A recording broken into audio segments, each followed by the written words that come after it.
Nous voilà sur le JCE. Qu'est-ce qu'un JCE? Allez-vous me demander. Et vous faites bien. Rapidos. Un JCE, c'est un jeu de cartes évolutif. Un jeu de cartes évolutif, ça veut dire que, en fait, moi, je vais jouer des personnages avec un deck personnalisé et autour de ça, nous, on va évoluer dans des quêtes et le jeu va évoluer petit à petit avec les quêtes qui vont changer, etc. et avec notre évolution au travers de ces quêtes, évidemment. C'est un jeu de cartes, donc c'est plein de cartes. C'est un jeu Seigneur des Anneaux, donc c'est plein de références super cool au Seigneur des Anneaux. C'est un jeu que, alors je ne sais pas s'il est considéré comme canon, mais moi je vais peut-être pas le considérer comme canon parce que honnêtement, c'est basé sur les écrits de Tolkien, mais c'est clairement pas des histoires que Tolkien a écrites. Alors, le matos. Donc je vais juste sortir le matos pour un joueur, c'est un jeu 2 joueurs. Donc voilà, je vais pas refaire toutes les explications de la dernière fois, mais voilà, des bases. On a des cartes rencontres, on a des cartes héros et on a des cartes joueurs. Ces cartes joueurs, c'est le deck du joueur. Donc voilà. Ici, on a un compteur de menaces. Le compteur de menaces est initialisé avec une certaine valeur en fonction de nos héros. Et ensuite, il va augmenter au fur et à mesure des missions, vu que la menace sera de plus en plus grandissante. Sachant que si le compteur de menace arrive à 50, le joueur est éliminé. Comme je joue à un joueur, la partie est terminée pour moi si le compteur arrive à 50. Ça, c'est le jeton premier joueur. Je le trouve cool, donc je le remontre. Très chouette illustration. Les illustrations sont jolies. Là, il y a un vrai taf qui a été fait, et en même temps, ça aurait été très dommage pour un jeu de cartes. C'est l'un des anneaux. Moi, j'ai décidé de prendre le deck de commandement. Donc, chaque personnage a une zone d'influence. Enfin, une sphère d'influence, pardon. Par exemple, ici, Glowin. Donc Glowin, c'est le père de Glowin. C'est un nain, c'est un noble. Donc il est roi de Carndum après les événements du Hobbit, me semble-t-il. Ici, paf, dans le coin de la carte, on voit un logo. Ce logo représente sa sphère d'influence. En fonction de sa sphère d'influence, on va pouvoir acheter tel ou tel type de carte en fonction des ressources qu'on a. Donc ici, on voit qu'il y a les sphères d'influence commandement, les sphères d'influence connaissance, les sphères d'influence énergie et les sphères d'influence tactique. Le conseil du jeu, c'est de commencer avec un deck prédéterminé, et moi j'ai choisi le deck commandement parce qu'il est le plus polyvalent. Dans le deck commandement, on commence avec 3 héros. Donc chaque joueur aura toujours 3 héros. Il y a le reflet du soleil, je vais vite aller fermer le volet, le store, histoire qu'il n'y ait pas trop de reflets sur les cartes. J'arrive.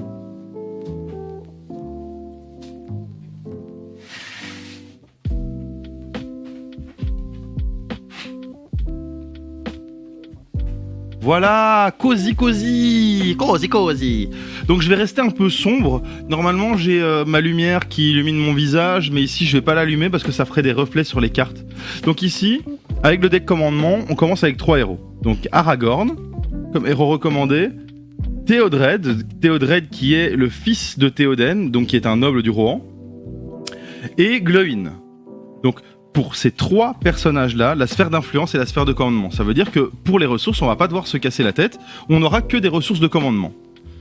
Évidemment, on aurait pu prendre Éowyn qui a une sphère d'influence énergie, et donc avoir des ressources énergie. Donc on verra plus tard dans le jeu comment c'est représenté, mais bon. Voilà, ici, moi, j'ai pris le deck de base du commandement, ça veut dire que moi, dans mon deck, je peux mettre uniquement des cartes de sphère d'influence de commandement, et donc ça me simplifie grandement la vie. Parce qu'il y a possibilité de créer ses propres decks, ou alors de prendre les decks qui sont recommandés par le jeu, donc ce sont des decks qui sont 100% dans une sphère d'influence. C'est un truc qui est plutôt classique dans les jeux de cartes. Donc on va voir ça, par exemple dans les cartes Pokémon, on va essayer d'avoir deux types d'énergie. On va essayer de faire un deck par exemple Psy électrique. On va avoir pareil avec les cartes Magic, donc il y a les decks unicolores, les decks bicolores. On va jamais faire des decks tricolores, par exemple. Donc ça va toujours être la même chose. Et ici, par exemple, moi j'ai pris des héros qui sont commandement. Donc c'est un deck qui sera à orientation unique, c'est-à-dire orientation commandement. Dans le jeu de base, il y a une carte, c'est celle-ci, c'est Gandalf, la carte alliée Gandalf. C'est la seule carte qui est neutre. Donc, qui peut être achetée avec tout type de ressources. Voilà. Donc ceci est mon deck. Je vais le poser ici. Ensuite, Je fais la première histoire du... Hop, 3... Voilà. La première histoire, la première quête du... Bonsoir, Capitaine Flamme. La première quête du jeu. Donc la première quête du jeu, enfin la première étape de la campagne. Donc dans le jeu de base, je pense qu'il y a X étapes. Et dans chaque étape, il y a des quêtes. Donc ici, pour les quêtes, on en a 4. J'imagine qu'en fonction du chemin choisi, on va passer sur l'un ou sur l'autre. Donc on a passage dans la forêt noire, passage dans la forêt noire, bon voilà. Donc ici, on va commencer avec la première quête. La première quête nous dit « Vous vous aventurez dans la forêt noire, emportant avec vous un message urgent du roi Thranduil pour Galadriel, dame de la Lorient. Le long de ce chemin obscur, des araignées vous observent. » Donc voilà, je vais faire comme sur le live précédent, je vais quand même faire le petit topo.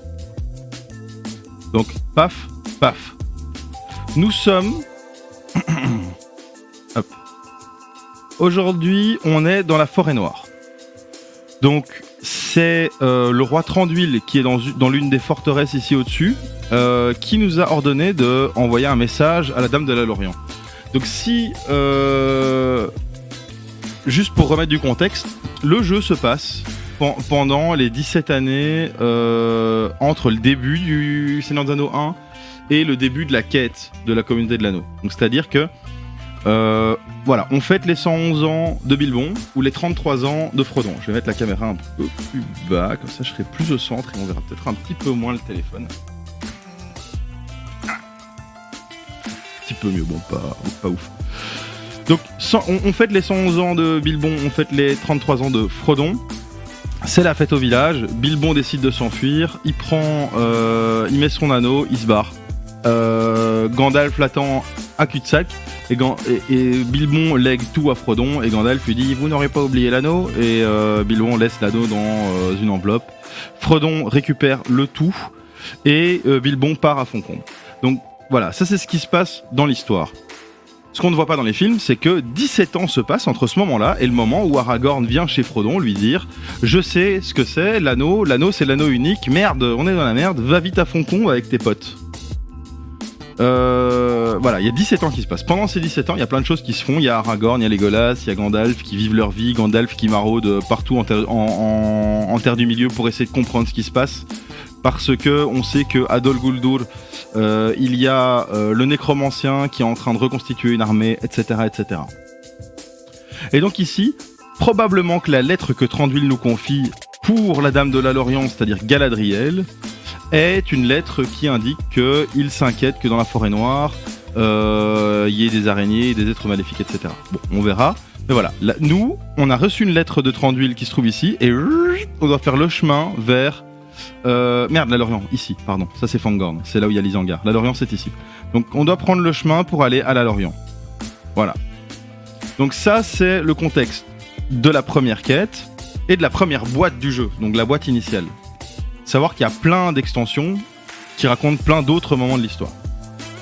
Et donc ici, moi j'ai pris le deck de commandement GC3 Hero, j'ai mon deck.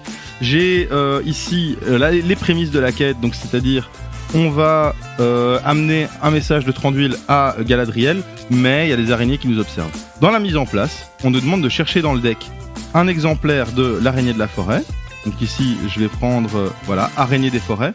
Donc de nouveau, les illustrations sont très très chouettes.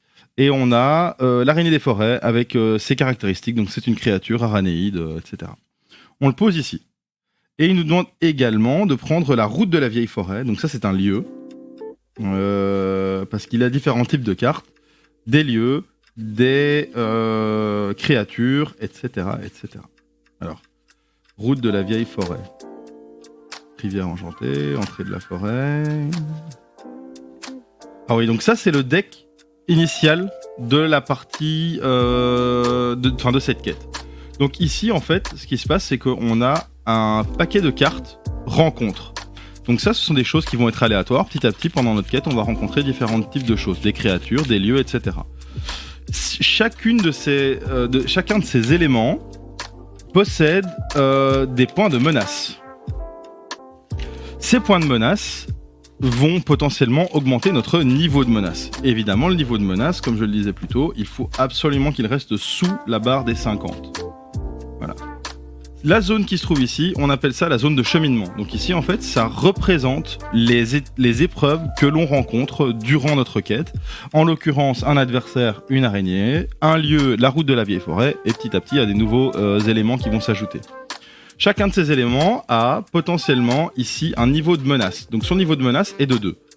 Donc nous, en fait, pour avancer dans la quête, on va devoir avancer donc, dans cette même quête. Ça veut dire que nous, on a des héros qui ont des points de valeur, des valeurs de volonté. Pardon. Glowin, par exemple, il a 2 points ici. Donc Glowin vaut 2 points, Théodred vaut 1 point, Aragorn vaut 2 points. Ce qu'il va falloir faire, c'est engager nos héros dans la quête, et ces héros engagés vont accumuler des points, enfin des valeurs de volonté, pour contrer les valeurs de menace. Si ici on fait le bilan, que j'engage tous mes héros, j'ai 5 points. Ici, comptabilisé dans la zone de cheminement, on a 3 points. Ça veut dire qu'on a 2 points positifs, donc on va avancer de 2 points dans la quête. Chaque étape de la quête a un nombre de points nécessaire pour terminer l'étape.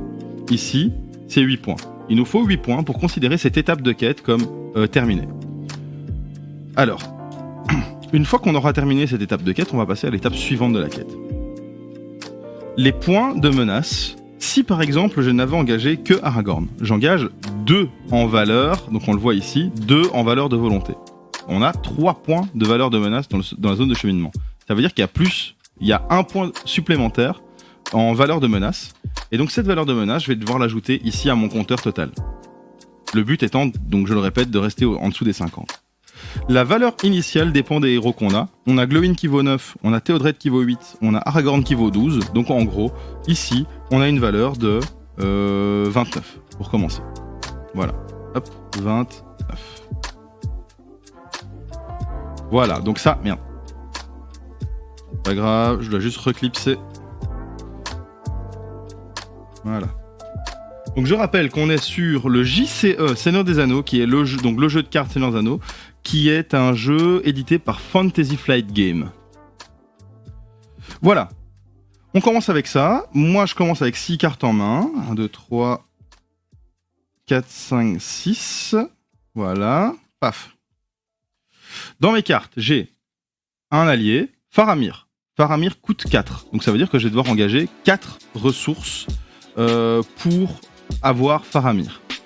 Les ressources, on les récupère petit à petit pendant la partie. J'ai la possibilité d'acheter la carte Archer du Cours d'Argent. Donc les archers du Cours d'Argent, ce sont les archers de l'armée de Thranduil Vertefeuille, qui est le seigneur du royaume de Mirkwood, donc de la Forêt Noire. Celui-ci coûte 3. Donc c'est un allié potentiel que je peux acheter. Ici on en a un qui a une valeur de 0, ça veut dire que je peux l'acheter à tout moment. Et en gros c'est un trade. Incliner un héros que vous contrôlez pour choisir et redresser un autre héros. Vous verrez après ce que c'est incliner, redresser des héros. Ici, attaque furtive, donc pour un coup de 1, mettez en jeu une carte alliée depuis votre main. Donc en fait, je vais mettre un allié pendant un tour, mais à la fin du tour, il va revenir dans ma main. Intendant du Gondor, donc ça c'est un attachement, ça veut dire qu'on va pouvoir le mettre sur l'un de nos héros. Si on attache cette carte, le héros a le trait Gondor. Donc on voit que par exemple Aragorn, il a les traits Dunedain noble rôdeur. Si je lui attache Intendant du Gondor, il devient Dunedain noble rôdeur et Gondor. Donc ça c'est utile pour certaines cartes qui ont des effets, par exemple uniquement sur les personnages qui ont le trait Gondor. Ici pour un coup de 0, j'ai de nouveau le trait d'un qui s'appelle Cause Commune. Donc voilà, ça c'est ma main de départ. Au départ, je commence avec une ressource par héros. Et c'est là en fait qu'on va comprendre quelle est l'importance des zones d'influence de nos héros. Les sphères d'influence de nos héros. Donc ici, Aragorn, sa sphère d'influence, c'est le commandement. Ça veut dire que cette ressource, qui est neutre de base, comme elle est dans la réserve de Aragorn, elle représente une ressource en commandement. Donc voilà, chaque héros a sa zone d'influence et va déterminer la zone d'influence de sa ressource. C'est pour ça qu'on a pris un deck full commandement. Maintenant, toutes les cartes là-dedans sont des cartes de commandement, donc on va pouvoir les acheter avec des ressources de nos héros. Pour le jeu, je vais couper la musique qui est bien chill et je vais mettre une petite ambiance musicale. Alors, hop, qu'est-ce qu'on a sur YouTube ? Alors, ambiance, je vais mettre ambient sound. Forest. Allez, comme la dernière fois. Mais je vais prendre un autre. Nature, Sound, Forest, machin. C'est bien ça. Voilà. Vous me dites ce que vous en pensez. On a voilà, le petit son de la forêt en fond. Attends. Ici, on a juste des oiseaux. Je sais pas si ça s'entend en fait, parce que le son est très bas pour les bruits de fond. Et ils doivent pas s'entendre très fort du coup. Blablabla. Attendez, je vais prendre mon mélangeur de volume et je vais peut-être augmenter un petit peu le volume de ça. Pop pop pop. 2 petites secondes. Ça va être géré. Hop. Normalement, on entend déjà un petit peu plus.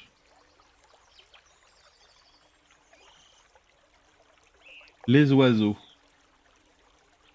Les petits osios. Voilà. Voilà, donc on est dans la forêt noire. Petite ambiance de forêt noire. Si. Oh, on voit l'ombre de mon micro, il est imposant là comme ça. Je vais peut-être quand même rallumer ma lampe parce qu'on me voit de moins en moins, elle fait de plus en plus sombre. Donc 2 petites secondes. Ah, je mets le setup petit à petit là. Je vais pas trop vous embêter avec ça, ça va aller vite.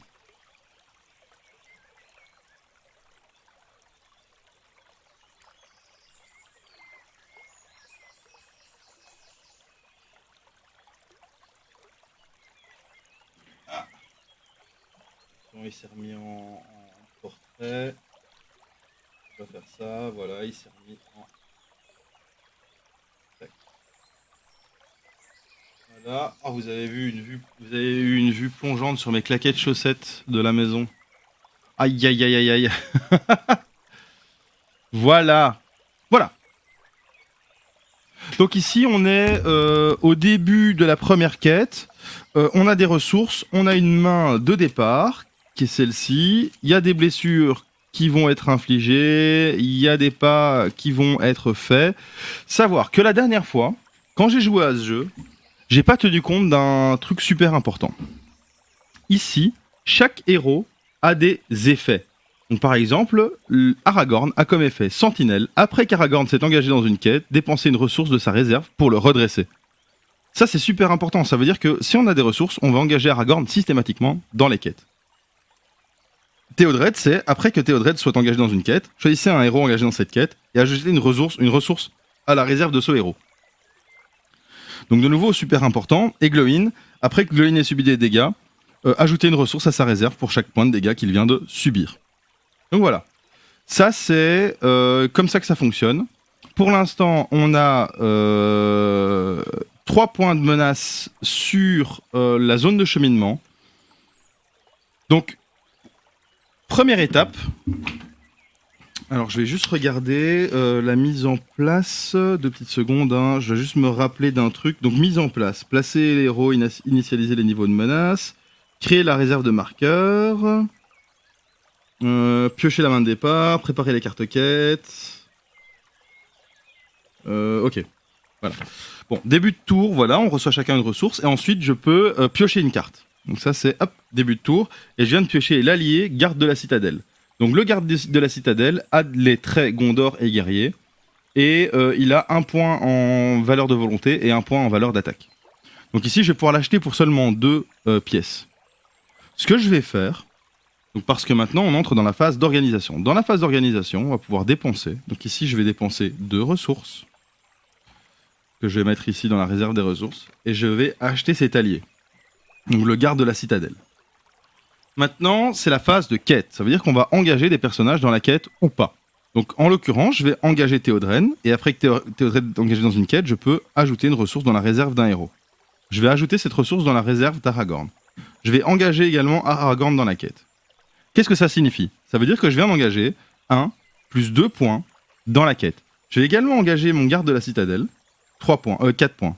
Donc 1 ici, 2 ici, 1 ici, 4 points au total. J'ai engagé 4 points dans la quête, il y a 4 points de menace. Donc je mets ma main ici. Ça c'est les personnages que j'ai engagés dans la quête. Maintenant il y a le renforcement. Le renforcement c'est, on ajoute une carte rencontre par joueur. La carte rencontre ici en l'occurrence c'est un lieu. c'est les montagnes de la forêt noire. Donc, ici, les montagnes de la forêt noire valent 2 en menace. On fait la résolution de la quête. Donc moi, j'ai engagé 4. Ici, on a 5 points de menace. Ça veut dire que la quête, ici, c'est un échec. Et donc que je prends 1 point de menace, donc le point supplémentaire qui est resté. Hop. Ça veut dire que je passe à 30. Ensuite, ici, par exemple, avec Aragorn, donc après qu'Aragorn soit engagé dans une quête, dépenser une ressource de sa réserve pour le redresser. Je dépense une ressource et je le redresse. Ça veut dire qu'il sera OP pour les combats. Donc maintenant, on passe à la phase de voyage. Ça veut dire qu'on peut sélectionner un lieu et le passer comme lieu actif. Ça veut dire qu'on voyage vers ce lieu. Ici, j'ai 2 lieux. J'ai la route de la vieille forêt qui a, après avoir voyagé vers la route de la vieille forêt, le premier joueur peut choisir de redresser un personnage qu'il contrôle. Donc ça, c'est cool. Ça veut dire que je pourrais redresser un de mes personnages. Et on a ce lieu-ci qui possède un élément trajet.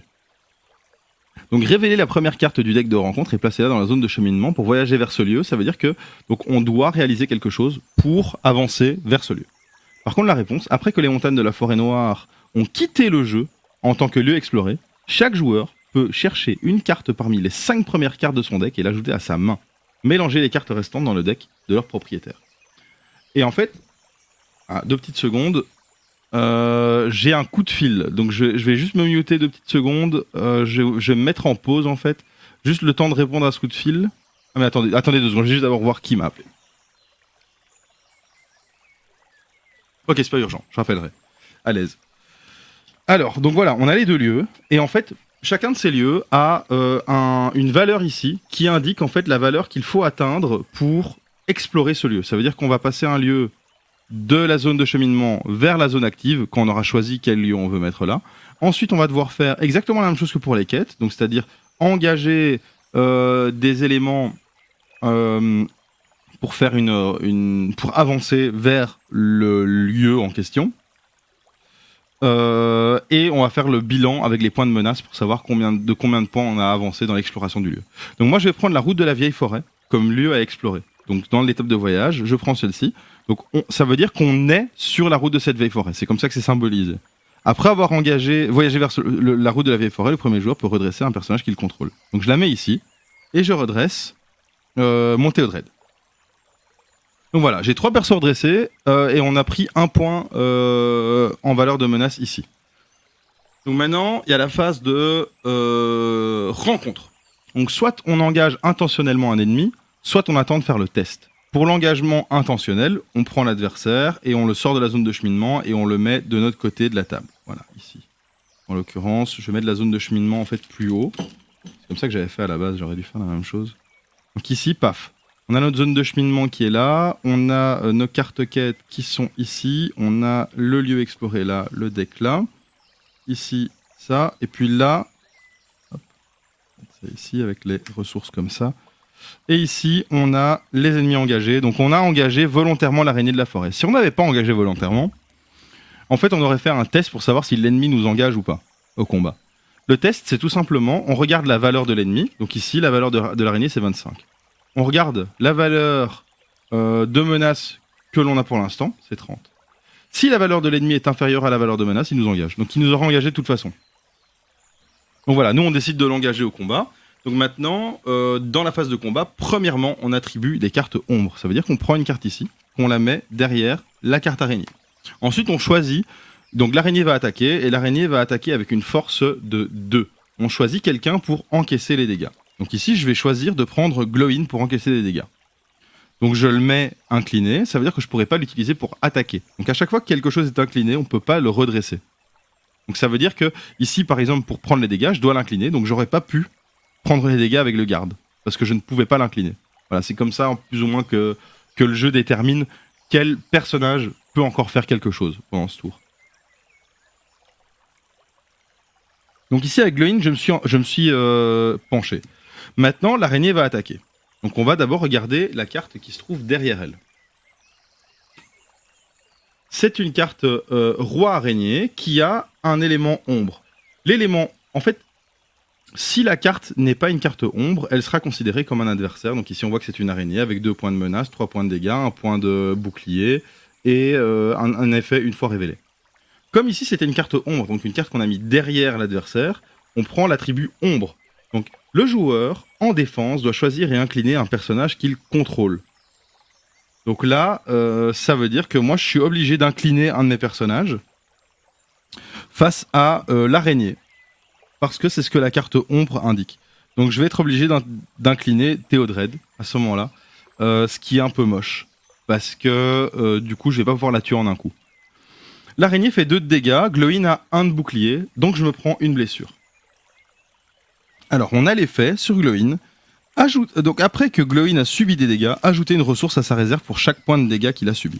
Donc ici il a pris une blessure, il a 4 points de vie, donc il lui reste 3 points de vie. Par contre on peut lui ajouter une ressource gratuitement. Voilà. Maintenant c'est à moi d'attaquer, donc je vais prendre Aragorn et je vais faire une attaque de 3 de puissance. L'araignée a un bouclier de 1, donc je lui fais 2 de dégâts. L'araignée a 4 points de vie. Donc ici, il reste à l'araignée 2 points de vie. Donc, hop, paf, paf, 2 blessures. Elle est engagée chez nous, donc maintenant, par rapport à la zone de cheminement, elle est plus considérée d'après ce que j'ai compris.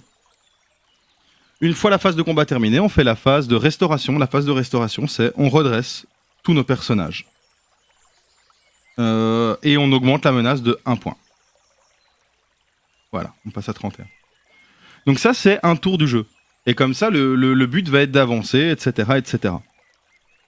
Donc ici, maintenant, on va recommencer. C'est-à-dire qu'on commence par les ressources. On reçoit une ressource par héros et pas par personnage. Donc ici, on a Glowin qui reçoit une ressource, Théodred qui reçoit une ressource, Aragorn qui reçoit une ressource. On a 5 ressources. Ce qui est vraiment pas mal. Maintenant, je vais prendre mes cartes de ma main et je vais voir si je veux acheter un élément. Je vais acheter Faramir. Faramir, c'est un atout assez puissant dans le jeu. Il vaut 4. Donc je vais devoir dépenser 4 pour acheter Faramir. Donc paf, j'ai un allié supplémentaire. Et je vais dépenser 1, 2, 3, 4 ressources. Voilà. J'ai engagé Faramir. Donc ça c'est bon. Ah merde, je devais d'abord piocher une carte. La carte que j'ai piochée, c'est le fils de l'Arnor. C'est un allié. Un allié qui a un pouvoir, donc il est d'Unedain et son pouvoir c'est quand il entre, il peut attaquer un ennemi qui est engagé en combat.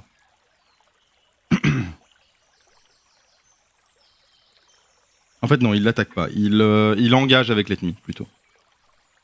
Donc ah merde.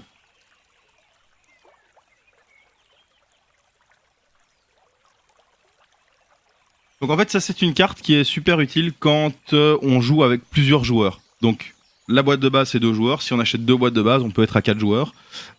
Cette carte elle est utile parce que si l'ennemi a engagé avec le deuxième joueur et que le deuxième joueur n'a pas de quoi se défendre, moi je peux dire je mets le fils de l'Arnor et donc j'engage le combat à la place de l'adversaire. Ici en solo ça sert pas à grand chose. Mais il a 2 points d'attaque, donc c'est pas dégueulasse. On verra plus tard. Pour l'instant de toute façon j'ai plus de ressources, enfin j'ai plus qu'une ressource dont je vais avoir besoin. Donc maintenant, on entre dans la phase de quête. Donc il faut engager des héros dans la quête. Je vais engager Théodred dans la quête, Aragorn. Je vais également engager le garde de la citadelle. Donc j'engage 4 points. L'araignée, elle est comme ça. Et je vais engager Glowin également dans la quête. Donc j'engage 2, plus 1, plus 2, plus 1. Donc j'engage 6 points dans la quête.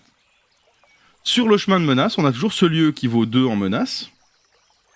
Et ceci, donc c'est un orc de Dol Guldur. De nouveau, les illustrations sont plutôt cool. Qui vaut 2 de menace et qui a 2 points d'attaque. Par contre, une fois révélé, le premier joueur choisit un personnage actuellement engagé dans une quête, inflige 2 points de dégâts à ce personnage. Donc ça c'est moche. J'ai des personnages dans la quête et je dois infliger 2 points de dégâts à l'un d'entre eux. Donc je vais donner ces 2 points de dégâts à Glowin. Donc il a plus que 1 point de vie. Ça veut dire qu'il va falloir que je fasse super attention à ce que maintenant lui ne meure pas. Par contre, comme il a pris 2 points de dégâts, il reçoit 2 ressources. Voilà. Donc on l'a exploité à un max et j'espère qu'on pourra le soigner à un moment dans le jeu. On a engagé 6 points. On a sur la route de menace 4 points. Ça veut dire qu'on avance de 2 points. Je vais mettre ces 2 points sur le lieu sur lequel on est, parce que je ne peux pas voyager vers un autre lieu tant que ce lieu est là. Mais ce lieu-ci, il vaut 2 points de menace. Donc il faut absolument que je le mette là pour m'en débarrasser. Ce lieu-ci, donc je vais lui mettre 2 points. Il ne reste plus que 1 point pour finir de l'explorer. Et alors je pourrais le dégager et mettre l'autre lieu ici à la place. Ensuite, il y a... donc, Théodred permet... Donc, réponse. Après que Théodred s'est engagé dans une quête, ajoutez une ressource dans la réserve d'un héros au choix. Ici, chez Aragorn. Et ici, Aragorn, après qu'Aragorn s'est engagé dans une quête, dépensez une ressource pour le redresser. Je dépense une ressource et je redresse mon Aragorn. Voilà. Maintenant, donc cette carte ombre, elle part. Ici, on a la défausse. Maintenant, il y a la phase de voyage. Je ne peux pas voyager vers un nouveau lieu parce que j'ai un lieu qui est déjà en cours d'exploration, donc tant pis. Ensuite, la phase de rencontre, je vais devoir engager avec cet adversaire. C'est obligé. J'engage avec lui parce qu'en plus, il a une valeur assez faible. Il a une valeur de 10. Ça veut dire que même si je ne l'avais pas engagé volontairement, je l'aurais engagé dans tous les cas. Ensuite, je fais la phase de combat. Ça veut dire que maintenant, on va dire, l'araignée va attaquer. L'araignée va attaquer. Donc on assigne une carte ombre à chacun d'entre eux. Voilà. Alors 2 petites secondes. Si l'image est freeze, c'est parce que quelqu'un essaye encore de m'appeler. Et que du coup ça... Voilà. Là l'image est revenue.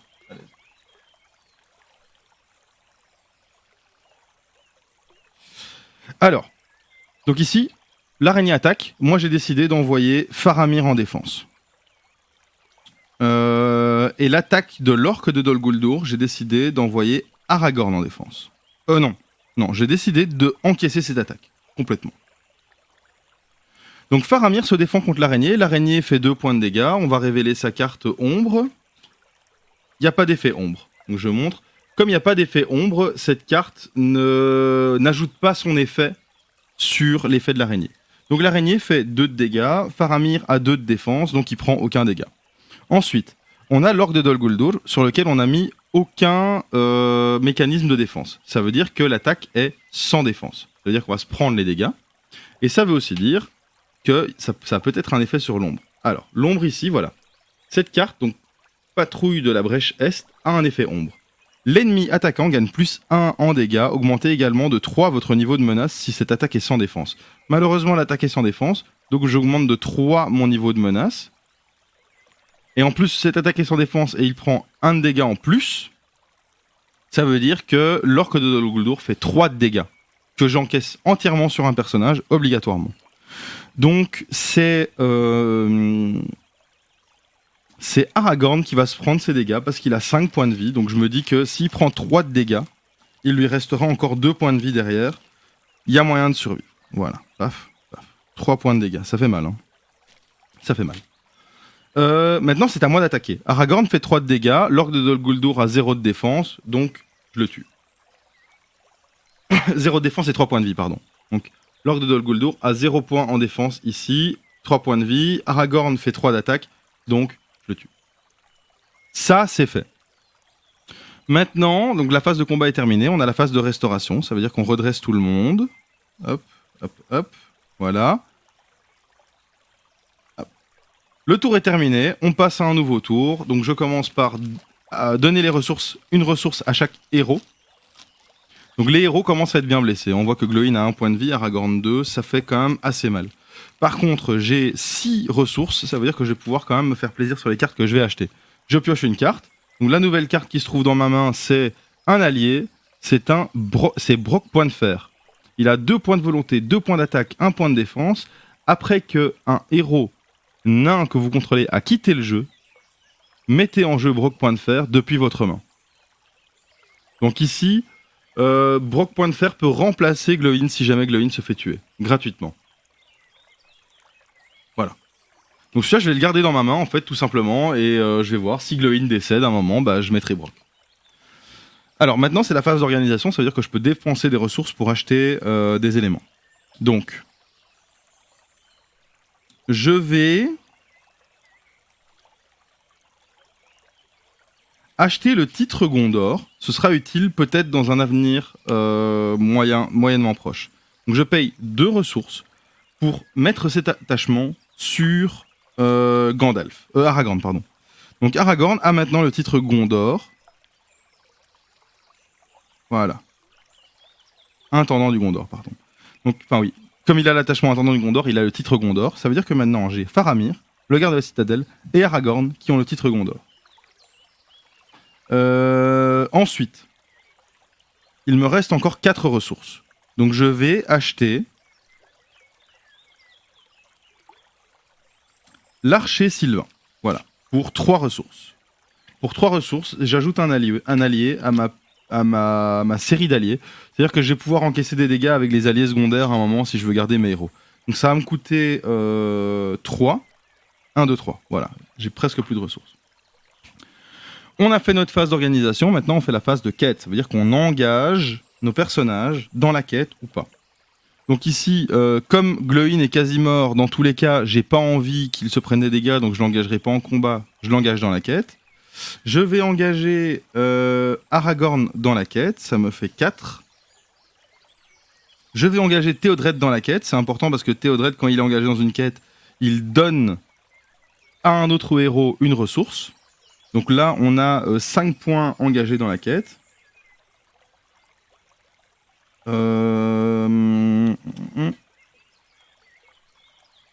Et c'est tout. J'engage 5 points dans la quête. On a 2 points ici dans la zone de menace.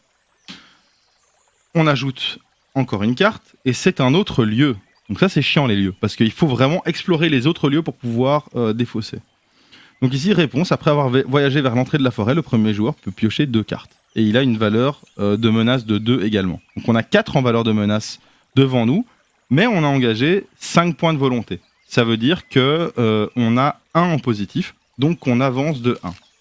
On avance de 1 dans la route de la vieille forêt. Donc, hop, je peux retirer la route de la vieille forêt, parce que donc il fallait 3 points, et j'avais 3 points dessus. Voilà. 3 points sur la route de la vieille forêt, je viens de mettre 3 points. J'envoie la route de la vieille forêt, voilà, je considère qu'elle est explorée.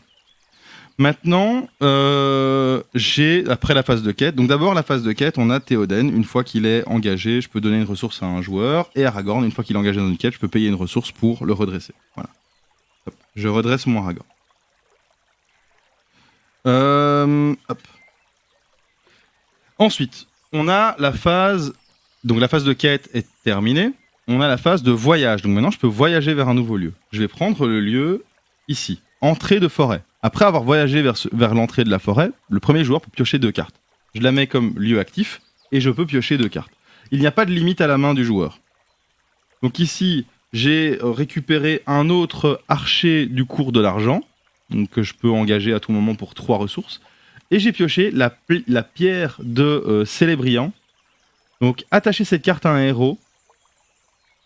Restreint. Alors restreint, juste, il faut que je vois restreint, qu'est-ce que ça veut dire? Restreint, un personnage ne peut jamais avoir plus de 2 attachements avec ce mot-clé, restreint. Ok. Donc ici, il a plus 2 en défense. Si le héros attaché est Aragorn, il gagne également une icône de ressources.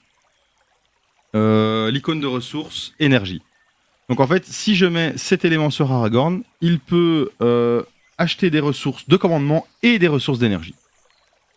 Donc ça, c'est les 2 cartes que je viens de piocher parce que j'ai voyagé vers ce lieu. Ensuite, on a la phase de rencontre. Il n'y a pas d'autres ennemis sur la zone de cheminement, donc pas de rencontre. Maintenant, on a la phase de combat. Donc l'araignée va attaquer. On lui assigne une carte ombre. On détermine qui sera le défenseur. Donc ici, le défenseur contre l'araignée sera Faramir. Voilà. On regarde la carte ombre de l'araignée. Donc ici, on a forcé... ombre. Infliger 1 point de dégâts à chaque personnage contrôlé par le joueur en défense. 2 points de dégâts si cette attaque est sans défense.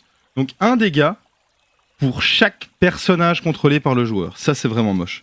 Parce que ça veut dire que Glowin prend un 4e dégât et donc il décède. Rappelons-nous qu'on a Brock, point de fer, qui prend sa place automatiquement.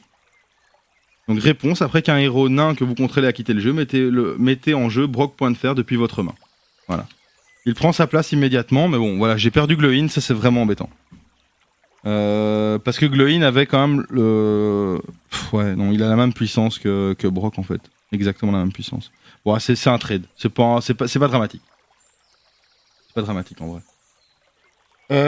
Un point de dégâts pour Théodred. Donc Théodred, il possède du coup 3 points de vie. Un point de dégâts pour Aragorn. Aragorn n'a plus que 1 point de vie. Ça devient très dangereux pour Aragorn.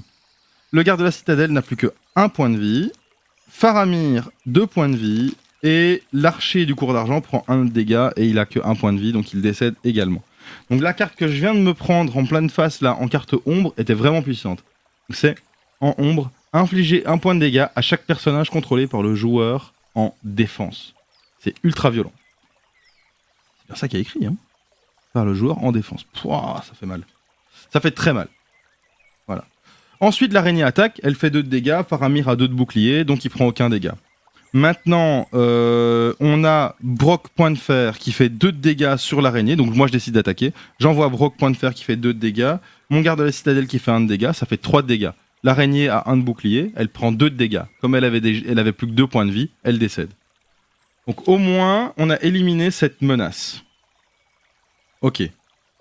Après la phase de combat, on a la phase de restauration. Donc chaque personnage se relève. Ah mais Aragorn pouvait attaquer aussi. Donc l'araignée était morte dans tous les cas. Ensuite, dans la phase de restauration, on augmente de 1 la menace. On est à 35 de menace. On commence par distribuer des ressources à chaque héros, mais du coup maintenant on n'a plus que 2 personnages considérés comme des héros vu que Gloin est mort. Brock point de fer n'est pas un héros, c'est un allié. Ensuite on pioche une carte. Donc la carte piochée c'est Faramir. Faramir est une carte unique, comme Brock point de fer d'ailleurs. Le petit logo à côté du nom ici indique que cette carte ne peut être présente qu'une seule fois dans le jeu. Si Faramir décède, par contre, je peux le remplacer par cette carte Faramir, si je le souhaite. Maintenant, j'ai 3 ressources. Donc je peux dépenser mes 3 ressources dans des cartes.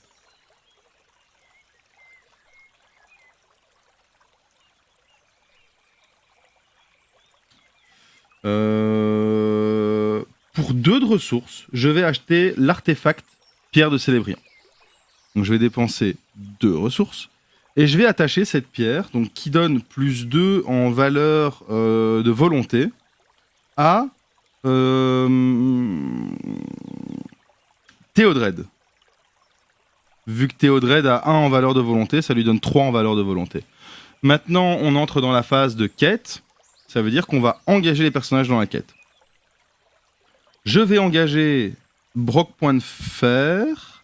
Je vais engager Théodred. Non, je vais pas engager Brock point de fer. Je vais engager Théodred. Je vais engager Aragorn. Je vais engager Faramir et le garde de la citadelle. Comme ça, on avance bien. Donc ici, on a 1 plus 2 plus 2 plus 1. Donc on a 6 points d'avancée de ce côté-là. On a 2 points de menace ici avec ce lieu. Et on fait un renforcement. Ici, 2 autres points de menace. C'est le chef Uftak, donc qui est assez bourrin. On se le dise, c'est un personnage, un adversaire qui est assez puissant. Par contre, le Victoire 4, je sais pas ce que ça veut dire. Le chef Uftak, attendez. Hein. Parce que ça, je l'ai jamais vu sur une carte. 2 petites secondes, 2 petites secondes.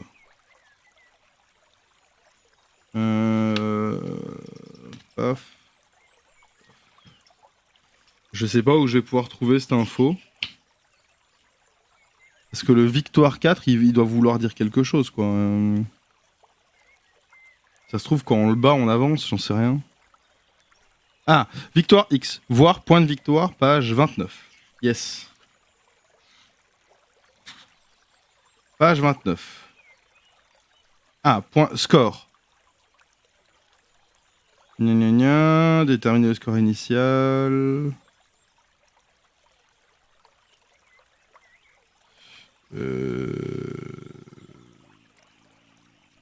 Ouais, en fait, ça Ça ne m'aide pas dans la quête. C'est juste pour le score si jamais je réussis la quête. Donc, pas ouf. Le jeu est vraiment dur. Même quand j'utilise les pouvoirs des héros, le jeu est super dur. C'est un truc de dingue. Donc ici, comme Théodred a été engagé dans la quête, je peux donner une ressource. Comme Aragorn a été engagé dans la quête, je peux dépenser une ressource pour le redresser. Voilà.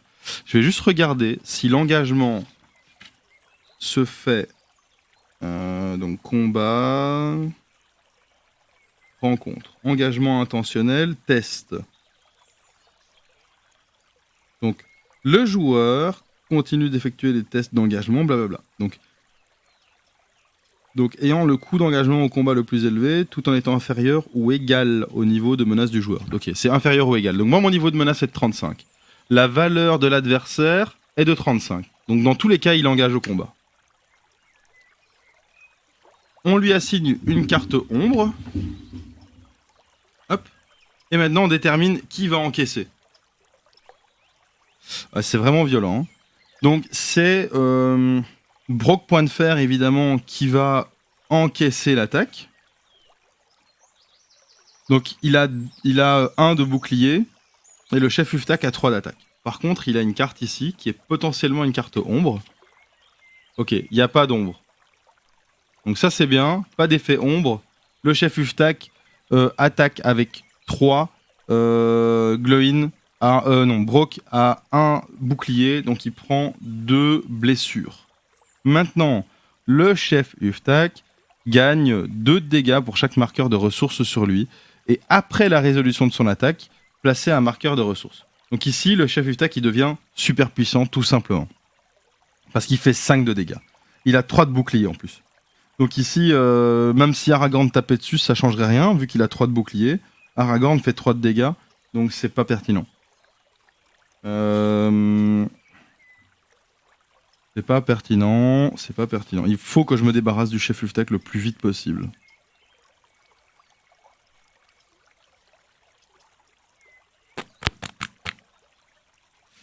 Ouais. Ok. À l'aise Blaise, ça va être compliqué, hein, cette partie. Donc les combats sont faits, on fait la phase de restauration, c'est-à-dire qu'on redresse tout ce petit monde. Hop. Ensuite, on augmente de 1 la menace. On donne une ressource par héros, donc Théodred, Aragorn. Et on pioche une carte. Ah voilà, pour le Gondor. Donc ça c'est une carte que j'aime bien. Jusqu'à la fin de la phase, tous les personnages gagnent plus 1 en attaque. Tous les personnages Gondor gagnent également plus 1 en défense jusqu'à la fin de la phase. Donc ça c'est pas mal. Parce que Faramir, le garde de la citadelle, et Aragorn ont tous les 3 le trait Gondor. Voilà. Donc ici, moi, il me reste 3 de ressources. Je vais en dépenser 2 pour m'acheter cette carte, donc qui fera effet pendant ce tour-ci. Et je vais en dépenser 1. Il faut absolument qu'on tue le chef Uftak en fait. Hein. Donc je vais dépenser une ressource pour utiliser ma carte attaque furtive. Donc attaque furtive, mettez en jeu une carte alliée depuis votre main. À la fin de la phase, si cet allié est toujours en jeu, ramenez-le dans votre main.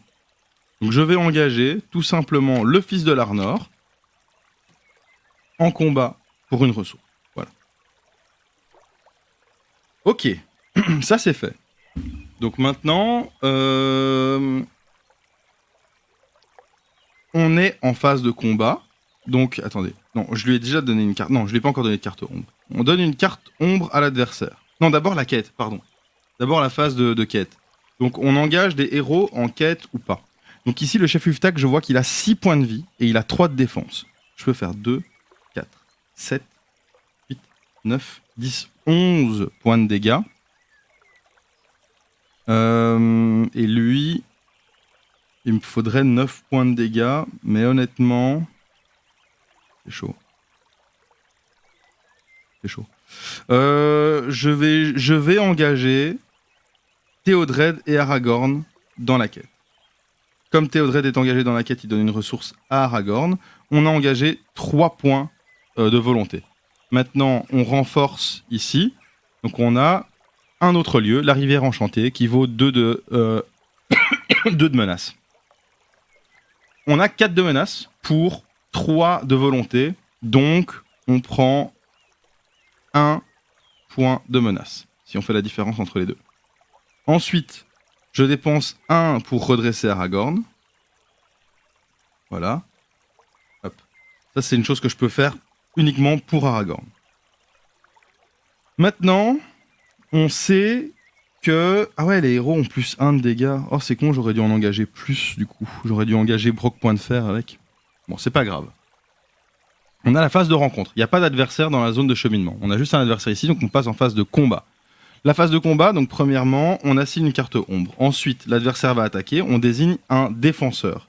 Donc je vais décider de prendre le fils de l'Arnor comme défenseur. On va vérifier s'il a une carte ombre. Il n'y a pas d'ombre sur cette carte, donc hop, il attaque, il fait 3 de dégâts. Mon fils de l'Arnor a 0 de défense, il a 2 points de vie, donc il décède d'un coup. J'ai décidé de canaliser la colère du chef Uftak directement sur lui pour pas prendre de risque. Maintenant, moi je peux attaquer. Et je décide d'attaquer avec Brock, qui fait 2, Aragorn, qui fait 3 plus 1, donc on est à 6, Faramir, qui fait 3 plus 1, donc on est à 10, le garde à citadelle, qui fait 1 plus 1, donc on est à 12. 12 points de dégâts. Il a 3 points de défense, donc on fait 9 points de dégâts, il a 6 points de vie, il est mort. Voilà. Il faisait pas 3 points de dégâts, il faisait 5 points de dégâts. Donc voilà, le fils de l'Arnor, il est bien décédé. Voilà, ça c'est fait. On s'est débarrassé du chef Uftak, qui est réellement une plaie. On passe à la phase de restauration après la phase de combat, donc on redresse Théodred, on augmente le niveau de menace de 1, on est à 38, il faut faire super gaffe maintenant, et voilà, l'effet ici, voilà, il a eu lieu, donc ça part dans la défausse. Maintenant, moi, je peux donner une ressource à chacun de mes héros, Théodred, Aragorn, et je peux tirer une carte. Donc on a Intendant du Gondor, donc de nouveau, on a cette carte qui permet de donner le trait Gondor. Alors, on peut incliner la carte Intendant du Gondor, apparemment. Donc c'est une action. Incliner Intendant du Gondor pour ajouter 2 ressources à la réserve. Donc ça, je sais pas exactement comment ça fonctionne. La manière dont moi je l'interprète, je vais pas commencer à aller chercher dans le livre de règles pendant 2 heures. La manière dont j'interprète, c'est que si je couche Intendant du Gondor, c'est coucher l'Intendant du Gondor. Ouais. Si je couche Intendant du Gondor, ça veut dire que j'ai plus le titre Intendant du Gondor. C'est comme ça que moi je le comprends. Et je donne 2 ressources à la réserve du héros. Alors ça me paraît pété. À mon avis, il faut retourner l'Intendant du Gondor. Donc j'ai la possibilité de donner 2 ressources à Aragorn dans ce cas-là. Voilà. Donc ça c'est bien. On a pas mal de ressources du coup. Ça veut dire que maintenant je peux encore donc dépenser 2 pour racheter un Intendant du Gondor, donc qui va donner le titre Gondor à un personnage, et je vais donner ce titre à Brock point de fer. Comme ça, la prochaine fois que j'ai un étendard du Gondor, je vais pouvoir augmenter la force de Brock point de fer. Alors l'attaque furtive, je l'ai utilisée, je l'ai pas défaussée, donc je la défausse. J'avais pas fait gaffe. Ensuite, il me reste encore 2, mais j'ai rien à acheter à 2. Donc je vais tout simplement laisser couler. Vive ma life. Voilà. La phase de quête. Donc maintenant, je vais engager Théodred sur la quête. Je vais également engager Brock. Et Faramir. Voilà. Comme ça, on engage 5 points. Il y a 4 points ici. On tire une carte. Hop. C'est le rejeton d'Ungoliant. C'est super puissant. Une fois révélé, chaque personnage actuellement engagé dans une quête perd 1 de volonté jusqu'à la fin de la phase. Donc ici, j'avais engagé 3 personnages, donc je perds 3 de volonté, donc je n'ai plus engagé que 2 de volonté. Le rejeton d'Ungoliant vaut 3 en menace, les 2 autres valent 2, donc on est à 7 de menace, moins 2, ça fait 5 de menace, donc je prends 5 points, je suis à 43. Ça fait très très très mal. Alors, Ungoliant, c'est l'araignée géante la plus grande. C'est la mère d'Arachne. Et en gros, elle est décédée pendant genre le 2e âge ou quoi, en se mangeant elle-même. En fait, elle avait tellement la dalle qu'elle a bouffé tous ses enfants, sauf Arachne, et puis qu'elle s'est mangée elle-même, plutôt que de manger Arachne. Donc voilà, petite histoire toujours sympa. Donc ici on a le rejeton d'Ungoliant qui est super puissant. Il a 5 en attaque, 2 en bouclier et 9 points de vie. Il faut s'en débarrasser le plus vite possible. Donc on engage au combat d'office, il n'y a pas le choix. Et le rejeton d'Ungoliant peut nous attaquer. Maintenant je choisis un défenseur, donc je choisis de défendre avec le garde de la citadelle. Le garde de la citadelle qui se prend 5 points de dégâts, qui a 0 de défense, donc il décède allègrement. Voilà. C'est la fin pour mon garde de la citadelle. Le rejeton d'Ungoliant, j'ai plus rien pour l'attaquer. Fin de phase de combat, on est en phase de restauration, on redresse nos différents éléments. Hop. Et hop. Voilà. Début de la phase de ressources, donc on donne une ressource à chaque héros, on tire une carte. Hop, j'ai tueur d'orques longue barbe. Donc c'est un nain guerrier. Après l'entrée en jeu du tueur d'orques longue barbe, infligez un point de dégâts pour chaque ennemi orc en jeu. À chaque ennemi orc en jeu, pardon. Utile en cas d'attaque d'orc. Mais pour l'instant, on n'a pas d'orc. On a le rejeton d'Ungoliant et on a forêt et montagne. Donc moi, je vais dépenser 3 pour engager un archer du fleuve argent. Donc ça veut dire que voilà, j'ai un allié supplémentaire qui peut faire des dégâts, c'est déjà ça. Et c'est tout, parce que j'ai pas de thunes. Je vais me faire défoncer de nouveau. D'ailleurs, si des gens connaissent le jeu ou ont des tips pour m'aider dans ce genre de jeu, peut-être que je me suis trompé dans une règle, hein, ou alors peut-être que je joue mal, mais j'aimerais bien piger pourquoi j'ai autant de mal à faire la quête, la première quête, qui est une quête genre une quête tuto, quoi. Donc maintenant, il faut engager des héros. Donc je vais engager Théodred, je vais engager Aragorn.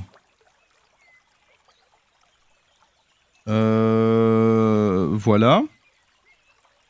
Comme Théodred est engagé, je peux donner une ressource à Aragorn. Comme Aragorn... Enfin voilà.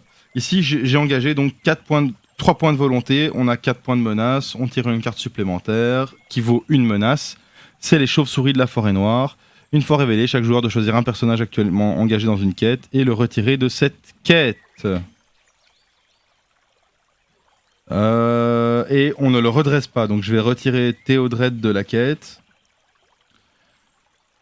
Ça veut dire que j'ai 2 points pour 5 points en face, donc je prends 3 points, donc je suis à 46. La partie est perdue, c'est sûr. Ça me gonfle. Franchement, je pige pas. Je pige pas comment c'est possible de gagner. Vraiment, là, je suis arrivé à ce stade où je pige pas, quoi. C'est trop dur. Le jeu est vraiment trop dur. Donc je vais un peu me renseigner sur internet pour de vrai, pour voir si c'est normal que ce soit aussi dur. Ou si je me foire quelque part, mais là c'est abusé, c'est abusé. C'est abusé. Bon, soit. Phase d'engagement, donc phase de rencontre, on engage d'office avec les chauves-souris de la forêt noire. Maintenant, on assigne des cartes ombres. Le rejeton d'Ungoliant va attaquer, il fait 5 de dégâts, donc c'est d'office un personnage qui va crever. Donc je vais mettre l'archer du cours d'argent en défense, il se prend toute l'attaque, il crève. On va juste voir ce que c'était sa carte ombre, parce que ça se trouve, on a encore plus perdu avec cette carte ombre. Ok, il n'y a pas d'ombre. Donc mon archer est mort, mais au moins on a résisté à l'attaque du rejeton. Ah oui, pardon, j'ai oublié, je paye 1 avec Aragorn pour le redresser. Ensuite, les chauves-souris attaquent avec 1 de dégâts. Et ils ont une carte ombre, hein, faut faire gaffe. Donc je vais me protéger avec Faramir. La carte ombre, ici. Hop. Il n'y a pas d'ombre. Donc, hop.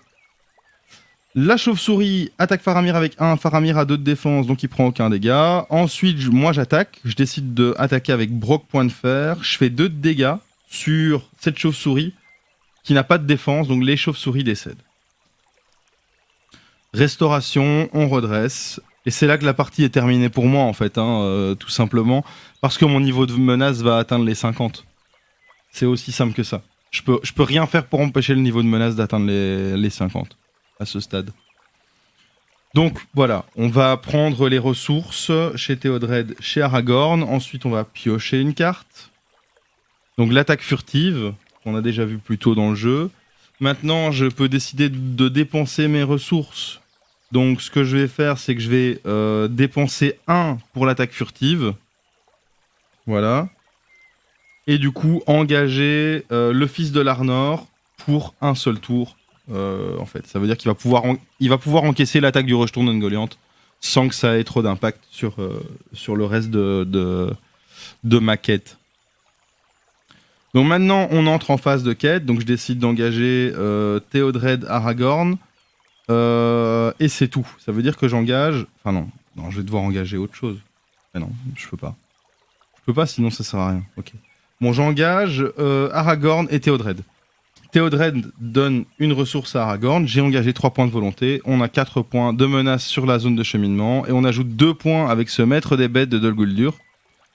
Donc quand le maître des bêtes de Dol Guldur attaque, attribue-lui une carte ombre supplémentaire. Il va attaquer d'office. Je comprends pas trop le délire. J'ai peut-être mal lu les règles. Je vais les repotasser pour voir. Mais bon. Ensuite, on a la phase de... Donc, dans la phase de quête, ici, on a engagé 3 et on a 6 en face. Donc, on prend 3. Donc, on est à 49. Ça veut dire qu'on est à 1 point de la fin. Donc, on engage au combat avec le maître des bêtes de Dol Guldur d'office. On donne une carte ombre, sauf que le maître des bêtes, il en a 2. Ensuite, hop. Le rejeton de Goliant attaque, je décide d'utiliser le fils de l'Arnor pour se protéger. La carte ombre du rejeton de Goliant, c'est rien, il n'y a pas d'effet ombre dessus. Le rejeton de Goliant fait 5 de dégâts, mon fils de l'Arnor a 0 de défense, il décède donc il ne retournera pas dans ma main, même si j'ai fait une attaque furtive, il est décédé. Sur Aragorn, par contre, je dépense une ressource pour le redresser. Donc ça, c'est le pouvoir d'Aragorn. Maintenant, il y a le maître des bêtes de Dol Guldur qui fait 3 de dégâts, qui a 1 de défense. Donc, je vais me protéger avec Faramir.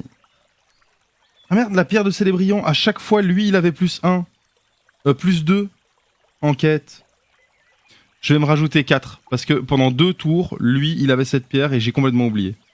Donc, on passe de 49 à 45. Ok. Ça nous laisse un peu de répit. C'est con, il faut absolument que je pense à ça. Donc je décide d'encaisser avec Faramir. Donc le maître des bêtes a 2 cartes ombre. On va regarder. Hop. Je vois ici il y a un effet ombre avec l'araignée de la forêt. Le joueur en défense doit choisir et défausser un attachement qu'il contrôle. Super. Et l'autre, il n'y a pas d'effet ombre. Donc je dois supprimer un de mes attachements. Je vais supprimer un tendant du Gondor sur Brock. Voilà. Tant pis. Je vais utiliser comme action de coucher l'intendant du Gondor pour donner 2 ressources à mon Aragorn. Non. C'est quoi, non. Je vais pas coucher l'intendant du Gondor. Ce serait débile. Donc voilà. Il fait 3 de dégâts sur mon Faramir qui a 2 de défense. Donc Faramir prend 1 de blessure. Ça veut dire qu'il lui reste que 1 PV. J'attaque avec Brock Point de Fer et Aragorn le rejeton d'Ungoliant. Donc j'ai 5 cumulés, lui il a 2 points de vie, ça veut dire que je lui fais 3 de dégâts.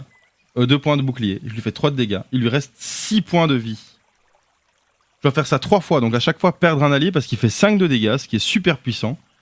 Donc ouais, ça me paraît quand même vachement chaud. Le combat est terminé, phase de restauration, donc on redresse les personnages, on prend 1 point de menace et on recommence un tour. C'est-à-dire ressources, on pioche une carte. La carte ici, c'est éclaireur du Snowbourne. Réponse, après l'entrée en jeu de l'éclaireur du Snowbourne, choisissez un lieu et placez un marqueur de progression sur ce lieu. Donc ici, je vais dépenser une ressource pour engager l'éclaireur du Snowbourne et mettre un jeton sur le lieu entrée de la forêt.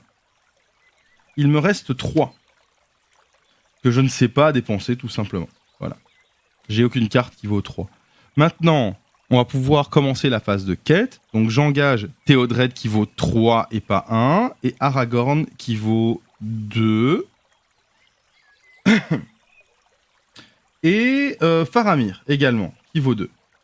Donc ici, on a engagé 3 plus 4, 7 points de volonté. 7 valeurs de volonté. Pour 4 en face, plus 0. Ça, c'est cool. Donc ici, on a une carte traîtrise. C'est une carte à effet instantané et après, elle disparaît. Donc c'est conduit par l'ombre. Une fois révélé, chaque ennemi et chaque lieu déjà présent dans la zone de cheminement, lorsque conduit par l'ombre est révélé, gagne plus 1 de menace jusqu'à la fin de la phase. S'il n'y a pas de carte dans la zone de cheminement, conduit par l'ombre gagne renfort. Donc renfort, je crois on tire une carte supplémentaire. Donc ici, il y a des cartes. Dans la zone de cheminement, il y en a 2. Donc elles valent toutes les deux 3. Ça veut dire que ça vaut 6. Moi, j'ai engagé 7. Donc j'ai 1 point. Donc je peux le mettre là. Ah, je me suis trompé de jeton. Voilà. Donc on a avancé de 2 sur ce lieu. Il en faut 4. Donc on en est là. Théodred, comme il a été engagé dans une quête, donne une ressource à Aragorn. Aragorn peut dépenser une ressource quand il est engagé dans une quête pour se redresser. Maintenant, c'est l'heure des combats. Ungoliant, enfin le rejeton d'Ungoliant reçoit une carte ombre. Le maître des bêtes de Dol Guldur reçoit une carte ombre et une deuxième carte ombre, malheureusement. Le rejeton d'Ungoliant attaque. Je mets mon éclaireur du Snowbourne en défense. Elle fait 5 de dégâts plus sa carte ombre qui fait rien du tout. Donc 5 de dégâts, 1 de défense. Je prends 4 de dégâts, j'ai 1 point de vie. L'éclaireur du Snowbourne décède. Ensuite, le maître des bêtes attaque. Donc il a 3 en dégâts. Je décide d'encaisser. Donc malheureusement, là je vais de nouveau perdre un personnage. Donc je vais encaisser avec Brock point de fer. Je vais voir les cartes ombres qui sont derrière le maître des bêtes de Dol Guldur. Donc on a une carte qui n'a pas d'effet ombre et une carte qui n'a pas d'effet ombre. Il fait 3 de dégâts sur mon Brock qui a 1 de défense. Donc mon Brock prend 2 de dégâts. Il avait 2 points de vie. Il est décédé. RIP Brock. Maintenant, c'est la phase d'attaque. Moi, je vais attaquer le rejeton d'Ungoliant avec Aragorn. Donc, je vais faire 3 de dégâts. Elle a 2 de défense. Donc, paf. Phase de restauration. On redresse nos différents personnages et on augmente de 1 la menace. Ensuite, nouveau tour. On donne une ressource à chacun de nos héros. On pioche une carte. Et on voit un nouvel éclaireur du Snowbourne. Donc je vais dépenser 1. Je vais installer mon éclaireur du Snowbourne qui permet de mettre un marqueur d'avancement sur un lieu. Donc on est à 3 sur 4 ici, on va bientôt pouvoir défausser ce lieu. Ensuite, il me reste 4. Avec ces 4, je vais engager le tueur orc. Donc le tueur d'orc longue barbe, c'est un nain qui coûte quand même 4, ça fait quand même assez mal. Mais je dépense toutes mes ressources pour engager cet allié qui a 0 en point de volonté, 2 points en attaque, 1 point en défense. Il a 3 points de vie. Et après l'entrée en jeu du tueur orc longue barbe, on inflige un dégât à chaque ennemi orc en jeu. Donc ici, on voit que le maître des bêtes de Dol Guldur a ici l'attribut orc. Donc, il prend 1 point de dégâts, c'est gratos. Ensuite, on a notre phase de quête. Donc j'engage Théodred dans la quête, j'engage Aragorn dans la quête et j'engage Faramir dans la quête. Ça fait que j'ai engagé à nouveau 7 points dans cette quête. On a 4 points en face. Je retourne cette carte, elle vaut 2. Et une fois révélé, chaque joueur doit choisir et incliner un personnage qu'il contrôle. C'est le roi araignée. Donc je dois incliner un autre personnage. Je vais incliner mon longue barbe, malheureusement. Donc ici, on a engagé 7. En face, il y a 6 points. Donc je mets un marqueur ici. Il en faut 4. Il y en a 4. Je peux défausser ce lieu. Je peux ensuite entrer dans ma phase de voyage. Et donc je vais prendre ce lieu-ci. La rivière enchantée. Donc tant que la rivière enchantée est le lieu actif, le joueur ne peut pas piocher de cartes. Ah, c'est peut-être dangereux de faire ça. Oh, tant qu'à faire. Allez, je prends la montagne de la forêt noire, le trajet, donc c'est le coût à payer pour pouvoir visiter ce lieu. Révéler la première carte du deck de rencontre, placez-la dans la zone de cheminement. Voilà, on a ici à la merci du nécromancien, donc c'est un palantiri, et donc une fois révélé, infliger un point de dégâts à chaque personnage incliné. Pour moi, il va pas dans la zone de cheminement. Donc la carte traîtrise ne va pas dans la zone de cheminement, donc elle est pas utilisée. Après, peut-être je me trompe, mais à voir. Mais pour moi, cette carte doit aller dans la zone de cheminement. Elle a rien à faire dans la zone de cheminement, donc elle est défaussée, donc voilà, c'est bon. Peut-être me trompe-je. Ensuite, c'est la merde. Phase de rencontre, on engage avec le roi araignée. On assigne des cartes ombres à chacun des adversaires. Et puis, ils attaquent. Donc, on a le rejeton de Ngoliant qui attaque. Donc, pour lui, je vais défendre avec l'éclaireur du Snowbourne. On voit la carte ombre du rejeton de Ngoliant. Ombre, l'ennemi attaquant gagne plus 1 de dégâts, plus 3 si cette attaque est sans défense. Donc ici, ça veut dire qu'elle a 6 points d'attaque. Mon éclaireur du Snowbourne a 1 de défense, 1 de points de vie. Il décède donc. Ensuite, on a l'attaque du maître de Dol Guldur, qui attaque sans défense, vu que tous mes héros sont inclinés. Donc je peux rien y faire. On a une carte ombre, le joueur en défense doit choisir et défausser un attachement qu'il contrôle. Donc je perds un tendant du Gondor ici. Ici, l'ennemi attaquant gagne plus 1 de dégâts, plus 3 si c'est sans défense. C'est sans défense. Donc, au lieu d'avoir 3 en attaque, il a 6 en attaque. Donc maintenant, je dois choisir un de mes personnages qui va prendre 6 de dégâts, donc qui va décéder dans la foulée. Et ça va être le tueur d'orque Longbarbe. Et maintenant, on a le roi araignée qui attaque avec 3 de dégâts, sans défense également parce que tous mes personnages sont inclinés. Pas d'effet ombre. Donc 3 de dégâts, c'est Faramir qui va les prendre, et donc Faramir décède, RIP Faramir. Voilà, j'ai 3 adversaires devant moi, j'ai 2 héros à qui il reste plus de vie, quasi.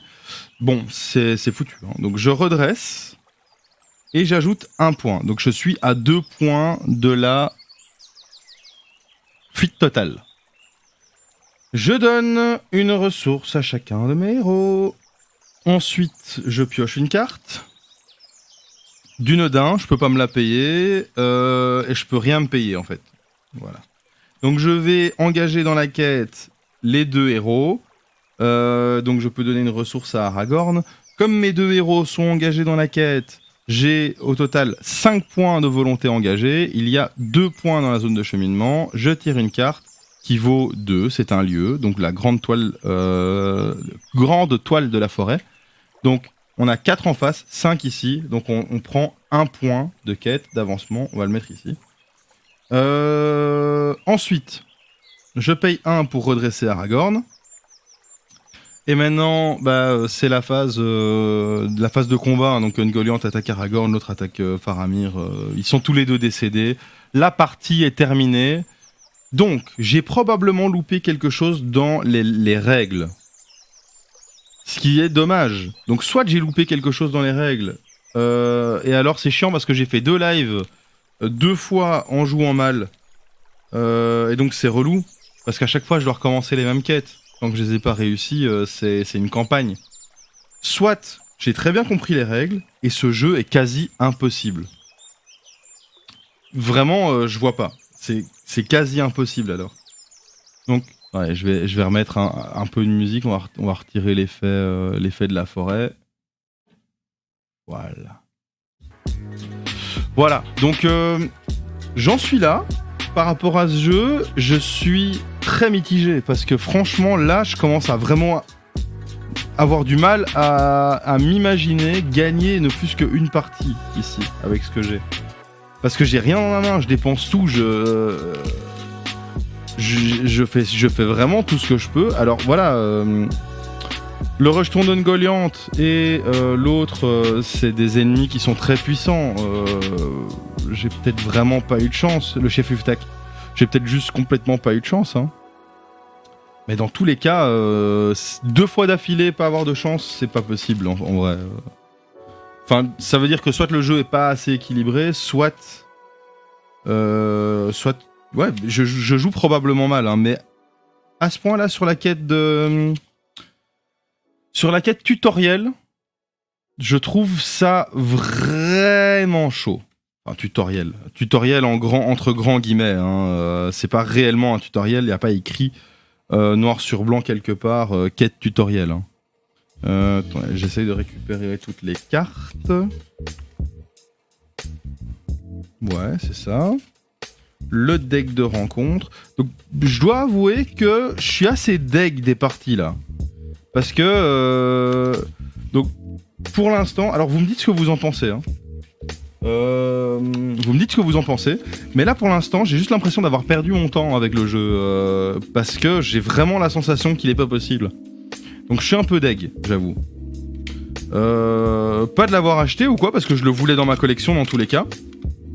Mais goddamn, c'est le deuxième live que je fais où je passe quand même pas mal de temps à essayer le scénario, quoi. Enfin bon, c'est dommage. C'est dommage. J'aime pas avoir cette sensation.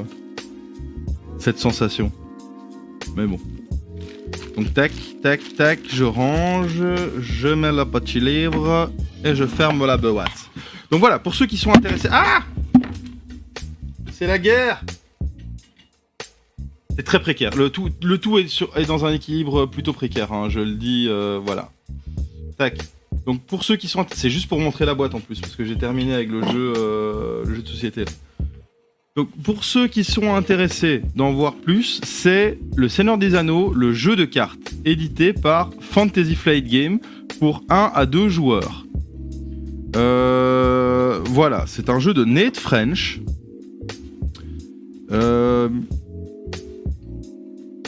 Édition révisée, disent-ils. Âge 14+, hein, 30 à 90 minutes. Donc voilà. Ça, c'est les infos sur le jeu. Bah, allez voir si vous êtes intéressé, hein, honnêtement. Pourquoi pas petite ludothèque, c'est toujours cool.